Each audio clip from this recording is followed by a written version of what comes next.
seputar bagi hasil migas antara kontraktor kontrak kerjasama dengan pemerintah.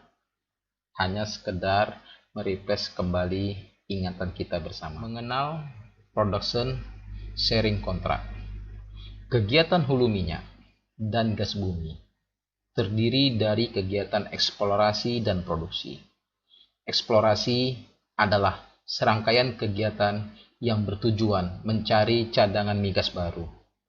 Jika hasil eksplorasi menemukan cadangan migas yang cukup menguntungkan untuk dikembangkan, kegiatan ini akan dilanjutkan dengan kegiatan produksi, yaitu serangkaian kegiatan untuk mengangkat cadangan migas yang ditemukan dan mengangkutnya sampai dengan titik penjualan atau titik lifting.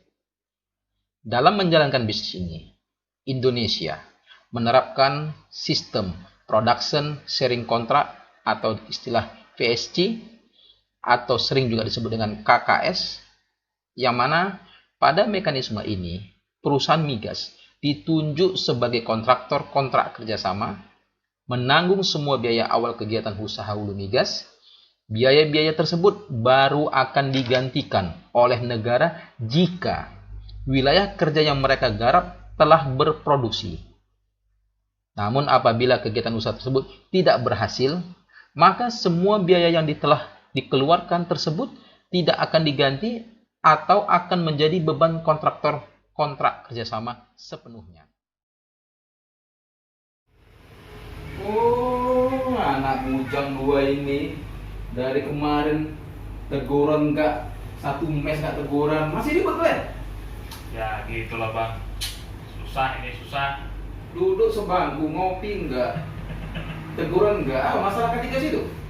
Ya, kemarin masih itulah mas. Aduh, nggak selesai debat ini. Ini aja lah. Kau kan ngotot, kau bilang masih kontraktor yang diuntungkan.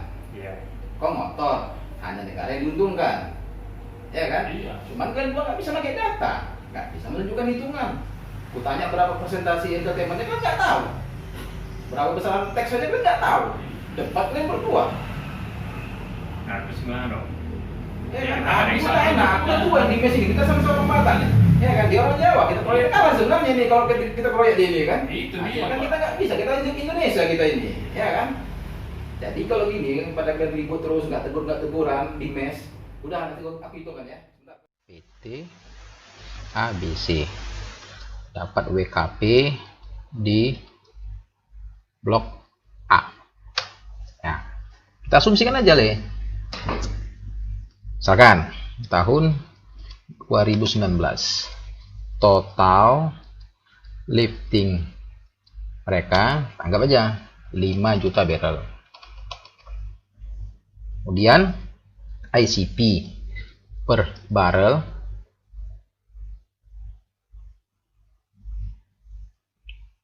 anggap misalnya harganya $65. Kemudian di kesepakatan awal itu antara pihak yang berikat ini dengan K3S dengan pemerintah itu pasti telah menetapkan namanya itu FTV. FTV itu pengertiannya gini, ya kan, bahagian awal dari total revenue atau dari gross revenue dikurangi sebelum dikurangi cost. Ini tujuannya supaya para pihak itu mendapat jaminan hasil. Namanya FTV. Ini biasanya untuk dalam presentasi ada yang 5%, 10%. Nah, dalam ini kita contohkan 5% aja. Kemudian udah ada FTP, ada skema. Skema bagi hasil.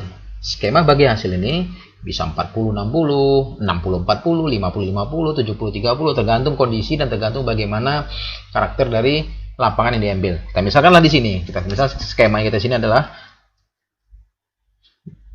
60 pemerintah, 40 kontraktor after tax, artinya setelah pajak. Pajaknya berapa? Nah, taxnya, tarifnya adalah 40,5%. Oke. Setelah itu, waktu dia mengoperasikan lapangan ini, tentu kan dia punya cost. punya biaya, termasuk biaya tenaga kerja, sewa rig, sewa kapal, atau segala macam, termasuk biaya-biaya depresiasi. Nah, ini kita sebut sesuai dengan aturan yang berlaku, bukan biaya-biaya yang tidak sesuai dengan ketentuan, itu kita sebut cost recovery. Anggap berapa? Anggaplah 45 juta dolar. Nah, jadi dia menghabiskan uang untuk menghasilkan lifting 5 juta dolar, 5 juta barrel setahun ini. Dia ngabisin biaya itu kurang lebih sekitar 45 juta dolar. Oke. Nah, kemudian DMO, Domestic Market Obligation, di sini kita buat 25%. Ini syarat diwajibkan. Nah, dari hal ini, dari apa informasi kita dapat di atas, sebenarnya kita udah bisa ngitung. Yang kita hitung pertama apa? Kita hitung dulu pertama apa?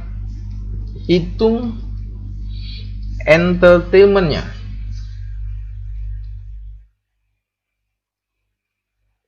Apa itu entertainment? Hak sebelum pajak. Dari siapa? Dari para pihak. Pihak di sini siapa aja? K3S, government. Nah, bagaimana cara menghitungnya? Nah, di sini kan kita tahu. Artinya yang diterima K3S itu adalah 40% setelah pajak. Artinya 40% bagi 1 kurang tax. Taxnya berapa? 40,05, berarti 0,405. Berapa yang di bagian pemerintah sebelum pajak? Tinggal dikurangan aja, 1 kurang besaran di atas. Artinya dari dua gambaran ini sudah tercapture berapa biaya, berapa bahagian, sehingga kita ngitungnya sangat mudah. Ayo kita contohkan cara menghitungnya. Pertama, tulis adalah gross revenue adalah 5 juta barrel dikali harga. Kemudian kita dapat lagi di sini. Apa itu? FTV 5%, 0,05 kali. Kemudian cost rec 45 juta. Kurangkan ini semua. Nah, setelah dikurangi ini semua, namanya adalah equity to be split, atau kita singkat ETS. Dari bahasa sudah kita ngerti, ini adalah equity to be split. Ini yang akan di share. Oke. Nah, sekarang bagaimana cara membaginya? Berapa yang diterima pemerintah? Berapa yang diterima oleh K3S? Pertama, kita buat bahagian yang diterima oleh pemerintah. Oke, government share. Sebesar berapa? 32,77%. Apa saja yang didapati pemerintah? Pertama, pemerintah mendapatkan share dari FTV. Kemudian, pemerintah juga dapat share dari ETS. Kemudian, DMO.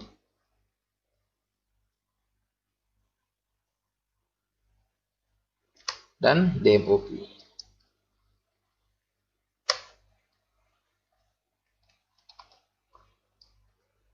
Hal ini juga sama didapatkan oleh siapa? K3S. KKS share juga dapat hal tersebut. Berapa besaran angkanya? Nah, tinggal kita masukkan saja angka-angka yang sudah kita buat tadi. Oke, contoh share dari FTV-nya adalah kali 7, share dari ETS-nya adalah kali 7, DMOV-nya adalah 25% kali 67 kali gross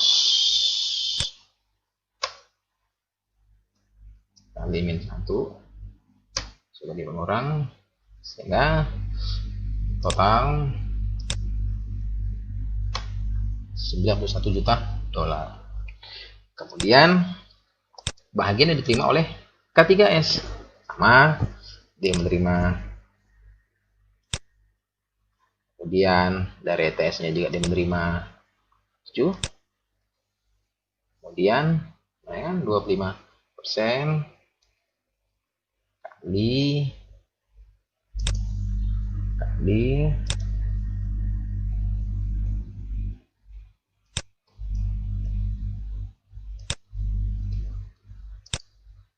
1. Ini kali min 1. Oke.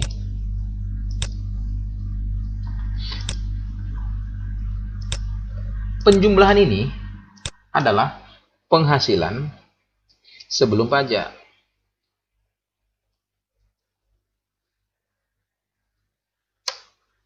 Dan ini adalah objek pajak. Jadi 188 ini adalah objek yang dikenai pajak, bahagian atau taxable share. Oke, berapa pajaknya? Teksnya. Berapa teksnya? 40,5%. Kita kalikan saja. Berapa sih besaran pajaknya? Besaran pajaknya berarti kali 0,045. Jadi pajaknya 8 juta. 0,0405. Jadi pajaknya 76 juta. Oke. Kemudian berapa sih net share bahagian pemerintah?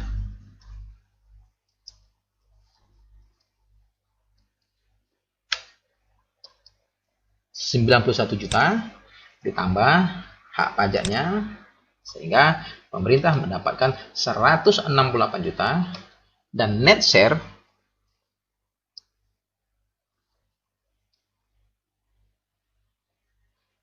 KKS atau tagnya adalah kurang pajak ditambah cost recovery. Kenapa?